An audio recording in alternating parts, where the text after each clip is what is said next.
All right, so I want to talk about a common misunderstanding that a lot of Christians have, and okay, so it's about fear and let's just say quote unquote fear and faith. All right, now a lot of times people assume that because you're anxious or fearful, because you're anxious or have dread, that you lack faith, and I don't know if this is 100% of the truth. It's true in a whole lot of cases. Don't get me wrong, but I don't know if it's true 100% of the time. So, anyways, I'm gonna just tell you the story. I'm gonna just tell you a story that happened to me yesterday. So, one of my best friends called me up yesterday and was just anxious about a situation, and they were telling me how they knew the Lord was going to bring them through, how the Lord has brought them through many a time. They was just anxious about the situation. So, when I prayed for them, I prayed that the Lord would put send a peace in their heart. All right. They peace in their heart, and then after I prayed for him, he was just telling me, because that's what I felt like praying, and then he was just like, the Lord was dealing with him on having peace in the situation. And then after that, I told him, I was just like, you know what? It doesn't sound like you don't believe God was not going to do what he's going to do. It sounds like you're just dreading the situation. You just don't want to deal with the situation. You just do not like the situation. It's not like you think that, the Lord is with you, but still, the situation is still annoying, and the future, how it's going to possibly annoy you in the future is what you're anxious about. And he was just like, you know what? Because he thought he had a lack of faith. He was like, you know what? You're right. And then he gave me a good analogy where he was just like, well, if the Lord told you, now we know God wouldn't tell you to do this, but he's just like, if God told you to set yourself on fire and 10,000 people will get saved, all right, you could 100% believe that 10,000 people is going to get saved, but you still be kind of freaking out over setting yourself on fire because you don't want to go through that, right? So I think, so I call this, I don't know what the proper term for it. That's why I put it in the title with a thumbnail, quote unquote fear. I think it's more like dread, right? It's kind of like what Jesus was going through in the Garden of Gethsemane, where he was, sweating sweating drops of blood and things of this nature, and he was praying because the spirit was willing and the flesh is weak. So I want to talk about how to deal with this a little bit, and give some tips on how to deal with this a little bit, because I noticed this with myself. Okay, so I noticed how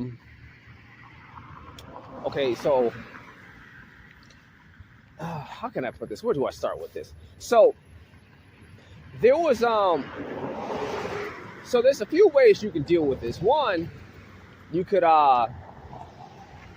when you're looking at the situation, and when you you could focus. One thing you probably want to do is try to focus less on the bad things that could happen in a situation, because a lot of times these things, you can tell yourself a lot. One of the things you can tell yourself is that this probably won't happen, and it probably won't. Like the worst case scenario probably won't happen, and you could pray that even if you're going to go through a certain situation, you could pray that the Lord will give you, there will be some relief in that situation, so it doesn't have to be worst case scenario. Okay, that's number one. Number two, what's number two? Number two, this is something I've learned to do with certain situations.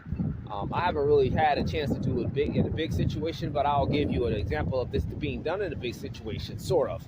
So, I kind of accept worst case scenario. Like, it's just like, if it happens, it happens. Effectively, that's what I act like. That's the best way I could put it. I don't know if it's exactly that, but that's the best way I could put it. Because here's the thing: there's the doubt, and then there's the dread of the situation. So once you deal with the dreading of the situation, like you deal with that, then then it's a lot easier to believe. Okay, you kind of you become at peace with whatever. It's kind of like the whole Shadrach, Meshach, and Abednego situation. there was just like the Lord can deliver us, but even if He doesn't, we're fine with that. And I've learned to do that in certain situations. So I'm gonna talk about a couple of mild situations and then another real life situation. I mean, Shadrach, Meshach, and Abednego was kind of a real life situation where it was just like, no matter what happens, we're good with it. But so with me, I got into a car accident when I was 18 or 19 or something like that. It wasn't like nothing real big happened, but there was some property damage. Okay, somebody's. So, anyways, the devil started getting in my head. It was just like, oh, these bad things is gonna happen to you. You're gonna go to jail. You're gonna go to this, and you're gonna. He just was going all through my head, and I was just like, it probably won't happen, but if it happens, it happens. Whatever. Like, you go to jail and this bad thing, and it'll mess up your life. It was like, okay, I deal with it when I get there. It's like, okay. And then once I was just like at peace with whatever happens. I mean, he just got out of my head. It wasn't that I even believed that God was going to deliver me in the situation. That wasn't necessarily it. Okay?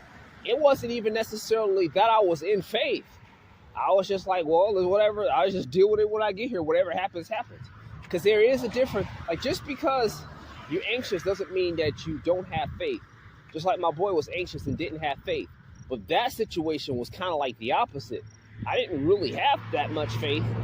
But, I mean, I knew God was with me, whatever. But, that's kind of vague, to be honest. God is with you for what? So, I knew God was with me, but it wasn't like I was just trusting in God in the situation. It was like, well, I'll just, whatever happens, happens. And that's kind of how I was in that situation. Or it's often when I was sick, I would have stomach issues, and like I'll be about to come out there,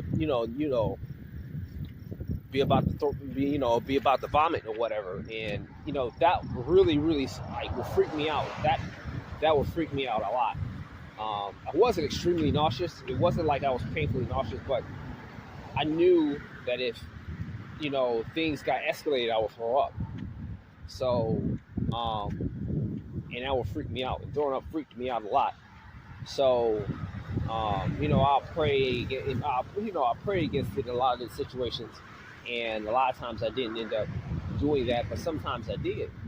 But then it got to a point where I was just like, okay, if it happens, it happens. I'll still fight it, but if it happens, it happens. I remember one time I was just like, okay, let's just get this over with. It's just like, whatever. Now that's, like I said, those two situations aren't real big. There are some times when you are in a real big situation, and that can be really hard to do. I get it. And here's a situation that's probably a lot bigger, probably, it's humongous compared to what I was just talking about. So there's a guy there's a guy in history named George Mueller, all right? Now, George Mueller, I need to stop saying like. George Mueller, through his faith, he had 10,000 orphans fed and many missionaries and so forth and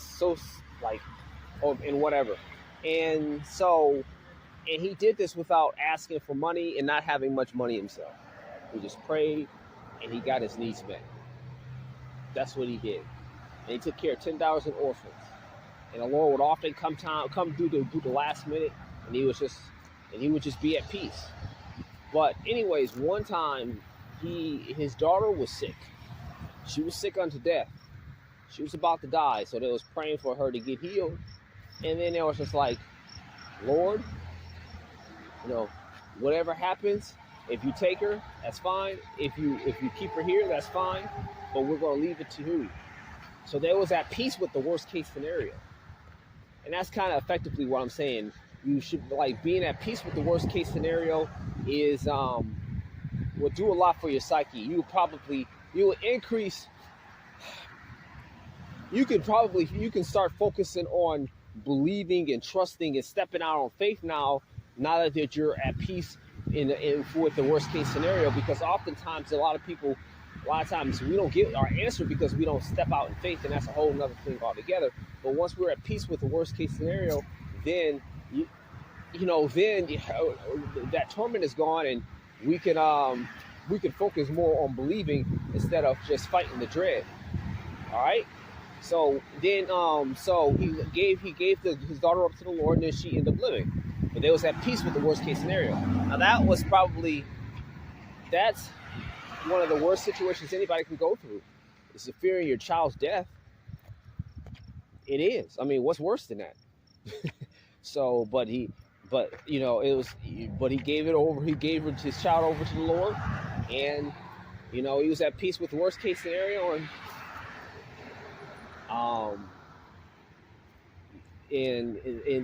I mean, the Lord came through. But I hope you see where I'm going with this. But anyways, so there's that being at peace with the worst case scenario, which a lot of times, if you don't focus on all the bad crap that could happen, that'll allow you to be easy, make it easier for you to be at peace with the worst case scenario. Another mentality you can develop is more of a fighting mentality, meaning that if you're going to have to go through a trial, be like, I'm going through this for God or for this other person, for the love of this other person, which means I will fight this fight for this other person. Kind of like when Paul was prophesied that he was going to get persecuted in, I forget the town it was in, of the place he was going to, and he was just like, I'll go, for the gospel's sake, I'm willing to go through it. Like a lot of times, if we had to fight like my dad told me one time, he was just like, if I saw a lion, I'll probably run. But if y'all around, we was kids. If y'all around, then I'll have to stay and fight, because y'all have to protect y'all. And a lot of people will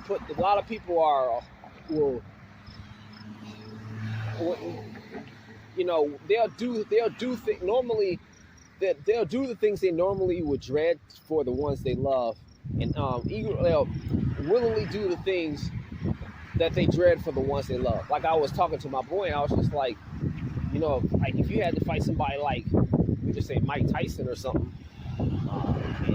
and I was just like, you would probably be nervous and dreading the situation. But if you knew that you was fighting for one of your kids, then you would probably, if you Mike Tyson stepped to one of your kids, you would be more than willing to put your body on the line, knowing that that it probably will go real bad.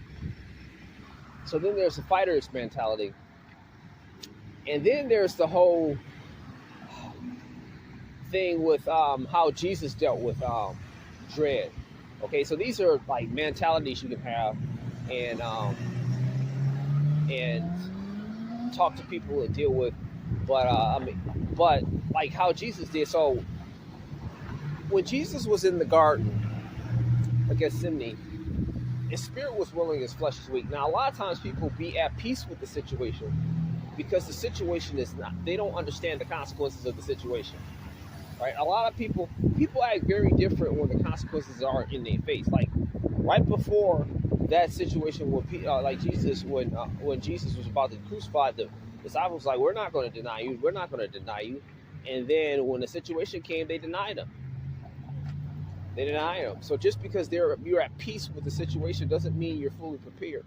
Jesus was not at ease at the situation because he prayed like 3 times for the Lord to remove the cup. But he had to get him, like his spirit was willing and fresh and weak, so he spent time in prayer to get him from my understanding of the situation, which is not a logical leap to interpret this way, to get himself built up for that situation. He was sweating. He was sweating drops of blood. or as drops of blood. And now it's then you only do that when when you're in huge distress. So he had to spend time before the Father to get himself in the right position to survive to um to be able to deal with the situation. A lot of times when we're about to deal with the situation, just because like whether we're confident or anxious, we need to spend time before the Lord so we can deal with the situation properly. And sometimes when we're anxious, that might be better than being at peace, because you can get before the Lord. You're taking the situation seriously, so you can get before the Lord and deal with yourself, so you can have the grace you need to deal with the situation, as opposed to being at peace when you don't need to. When you don't need to be. All right, just real talk. Because at least your weakness is in your face. Like they thought they were strong, but they was weak. So I'm gonna read the scriptures. I'm gonna read the scriptures of the garden when Jesus was in the garden for you, so you can actually see what went on and see what I'm talking about. All right, so I'm going to read Luke's account of what happened in the Garden of Gethsemane. So Matthew, before we read how he prayed, Matthew. Okay, so I might just read what Matthew said, and then I'm gonna just read a little bit of what Matthew said, and then I'm gonna read a little bit of what Luke said. So, anyways, Matthew 26 or whatever, talked about Peter and how he was really gung ho, and how he was like, "I'm not going to deny you" or whatever. It was Matthew 26, Matthew 26, 31 through 35. I'm gonna just read that.